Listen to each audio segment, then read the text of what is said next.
Big developments in the war for your smartphone loyalty. On the same day that the makers of BlackBerry took a massive blow to their bottom line, Apple released 2 new iPhones and a new operating system, although we did find one little guy who is not a fan of the software upgrade. Check it out.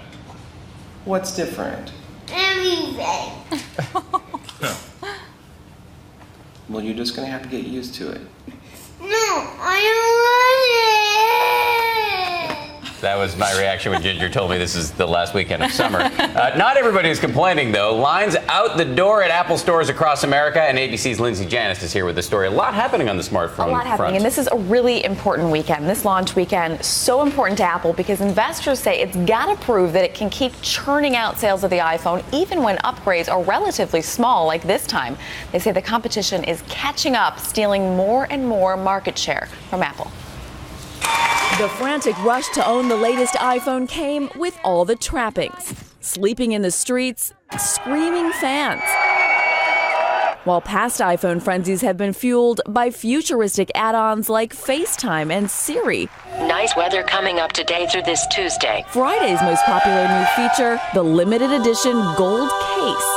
And while most fans didn't strike gold, I didn't get a gold one. No, they didn't have white or gold. They're out of everything. I want the gold one, you know what I mean? other lucky line standers got a silver lining. Free donuts, hand-delivered by Apple co-founder Steve Wozniak, or a surprise meet and greet with Apple CEO Tim Cook. Hey, guys. At this California store, anticipation turning explosive. Get out of the way. Your hands on your back. One man so upset he even ran into a moving truck. Now the big question, how long can this annual ritual of iPhone madness go on? Investors say there's more riding on this weekend's launch than ever before. That's because Apple's shares have lost a third of their value since the last iPhone launch a year ago. One of the main reasons, fierce competition. There are tons of Android phone makers, and that's building steam. Lots more Android phones out there now than iPhones because so many companies make them. Samsung, Motorola, Sony. And one of those competitors, BlackBerry, announcing on Friday it's laying off 40% of its global workforce and expects to lose nearly $1 billion in just one quarter.